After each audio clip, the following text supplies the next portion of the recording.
Hello and welcome to Safe Secure Surfing's updated summary of IP Vanish. I've had some new information that's come my way since I posted the original summary of IP Vanish, and I just wanted to give an update on this and just show you a couple of things that have come to my attention, which has led to a bit of a revision on some of the ratings that I've done for it as well. So without further ado, let's head over and take a look at some of the challenges and some of the changes that I've been made aware of. So while I was reviewing some comments on one of my previous videos for IP Vanish, I came along a comment that was asking a question, and we'll take a look down here. It says, is there a way to fix the IP leak?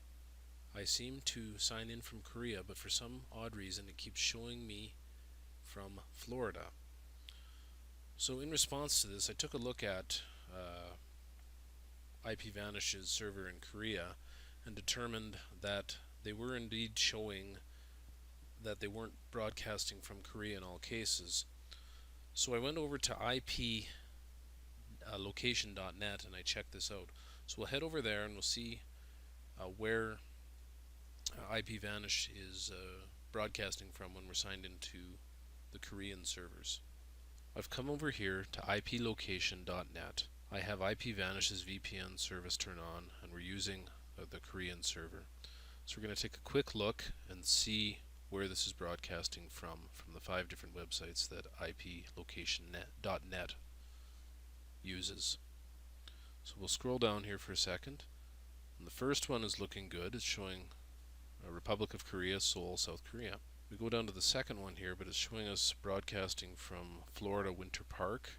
The third one shows us broadcasting from the US, Armed Forces Europe, Middle East, and Canada. The fourth one shows us broadcasting from California and Costa Mesa, and then the fifth one has us broadcasting again out of Florida Winter Park.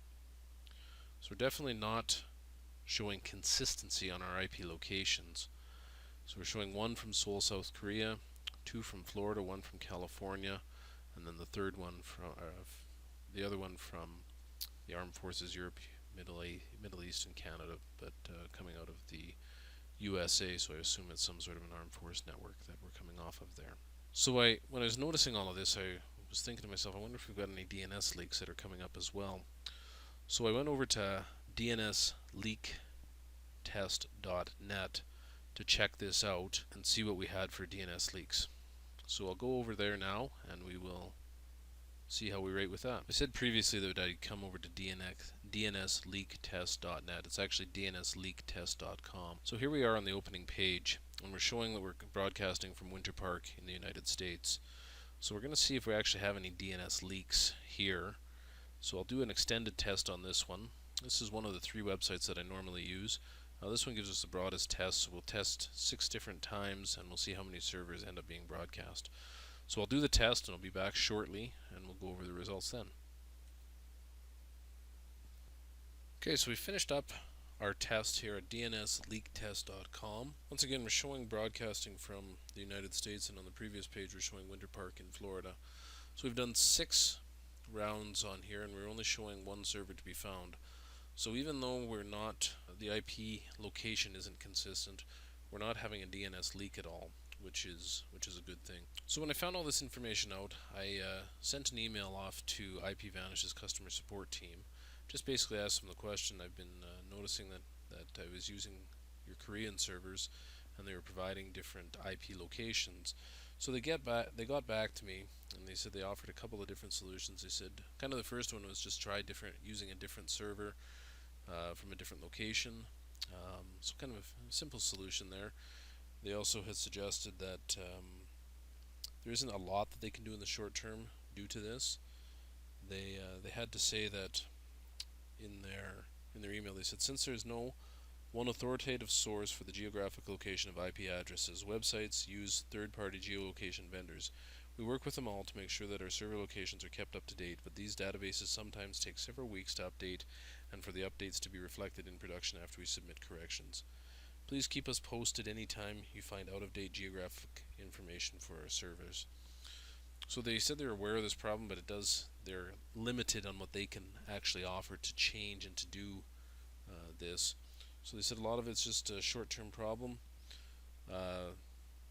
that we'll have to work around. Probably the best solution for this is to use a different server and use a different server in a different location, in a different country, and do an IP location test on it, make sure that that meets your requirements.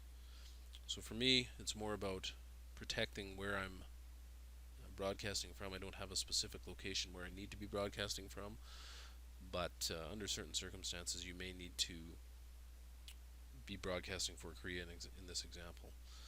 So because of this, I've revised and went back to my ratings, and I'll bring up the chart that I've done here, and we can talk about just the one difference in the ratings that we had from the previous ranking. So I've brought up the new ranking chart that I have for IP Vanish VPN service here. It's got all the same metrics that we're looking at. The only one that has changed is the IP location. So it was a great location previously, and I've moved it over to a poor. This was done because we're showing multiple different locations when we're broadcasting from Korea's server. We're seeing that we've got 4 different locations. 2 of the websites showing locations in Florida, one of them showing in California, one of them showing in Seoul, Korea, and then the other one showing in the States over the military network there.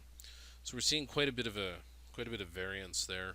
So for this reason, I've had to reduce the rating from a great to a poor. That being said, I still think that IP Vanish is offering great services. You take a look at all their pricing and their payment options and everything else that they've got there. So we've just had the one change. I just wanted to give this short video just to give you an update on it. If there's any questions or comments, please leave them in the fields below, and we'll talk to you again soon. Thanks so much.